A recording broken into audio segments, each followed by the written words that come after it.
Hello, I'm Harry Riley. Welcome to Harry's 10-Minute Tales. This story is called Born Lucky, a ghost story by Harry Riley. This story is fiction, and resemblance to anyone, living or dead, is coincidental. It was a boiling hot summer's day as Osborne Lucky walked dejectedly away from the police station. His naturally cheerful countenance wore a frown as he considered his options. He'd just been sacked, in a loud and humiliating manner by his boss, following a series of blunders, culminating in his latest disaster, which had wrecked a carefully planned joint operation with the customs authorities and wasted hundreds of man-hours. Osborne was a big, clumsy, wild-eyed Irishman and had been nicknamed Born Lucky for as long as he could remember. At this moment, though, he felt far from lucky. In fact, he felt just about as low as he'd ever been.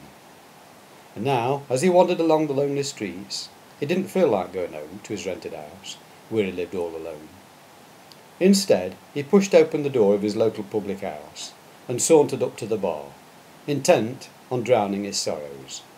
Ordering his beer, he noticed something familiar about the man already there at his elbow. The man was short, fair-haired, middle-aged, but had a friendly expression, and Osborne acknowledged his greeting, remembering the man as a near neighbour. The fellow wiped his sticky brow with a bright red handkerchief, and then put out his hand, saying he was Walter Newall, and lived 4 doors along the same street as Osborne. The ex-policeman took stock of his neighbour, as by mutual consent they both walked across to a table in the corner of the half-empty room and sat down. Walter was casually dressed, wearing black leather jacket, blue jeans and an open-necked checks shirt.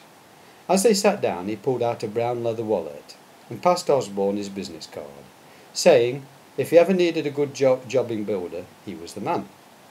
Osborne took an instant liking to Walter's easy manner, and within a few minutes he had poured out the sorry tale of his dismissal as an innate and bumbling constable in the police force.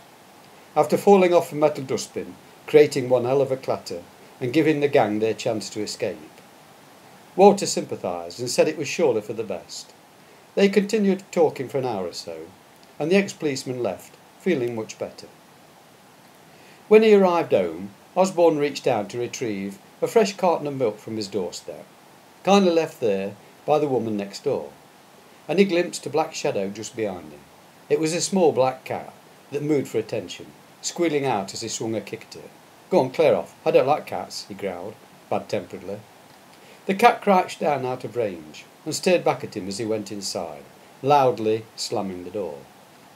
Next morning dawned bright, and as he opened the curtains he saw the cat outside, sitting on his window ledge. He shook his fist at it, and it slinked away.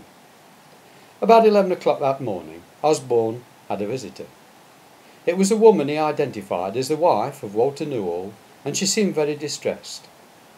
He let her inside, and over a cup of tea she told him she knew he was a policeman and desperately needed his help, as she had no one else to turn to. Would he help her? Osborne listened as she explained her husband had left home 3 weeks earlier to draw several £1000s from the bank and had never returned. The bank confirmed he'd been given the money and had joked with the lady cashier as he was leaving with another man. She said the police had so far drawn a blank and she was frantic with worry. Osborne shook his head and admitted he was no longer an officer of the law. His meeting with her husband in the public house the previous day was still clear in his mind. The man was obviously still hanging around, but if he chose to leave home, then that was his affair. In order to placate the tearful wife, he said he would make some private enquiries and would get back to her if he had any luck. She showed her gratitude with a kiss. The black cat was still about and shot inside the house as Osborne opened the door to say goodbye. He was staggered to see it as settled down in his favourite armchair by the fireplace. "Why, you cheeky blighter," he growled. But the animal's sheer audacity took him aback, and he found he was reaching for a saucer and giving it some milk before he realised what he was doing.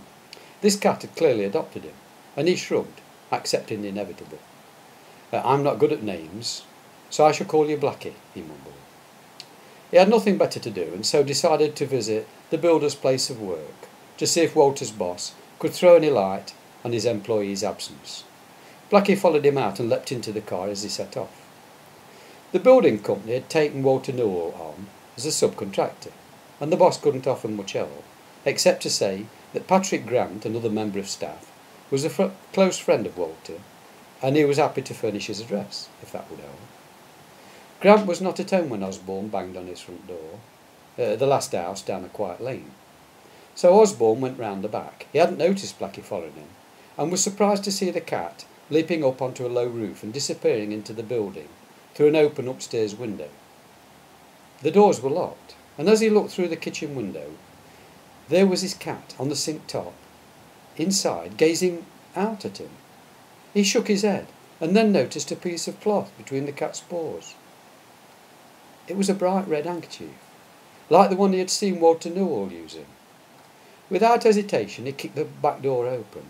The smell of death filled his nostrils, and he followed it down to the cellar, where he discovered the badly decomposed body of his neighbour, Walter Newell. The corpse had clearly been there for a week or two, and was wearing blue jeans and a black leather jacket. It was ironic that Osborne's first successful detection came after he had left the force. Patrick Grant was caught and charged with murder. Mrs. Newell got most of her money back, but Osborne couldn't explain how he had met her dead husband in the public house a day or two earlier, or how he had been given the builder's business card. He made a big fuss of Blackie and came up with a name for a new career. Henceforth, he thought, he would be known as Born Lucky, sole proprietor of the Black Cat Detective Agency. End.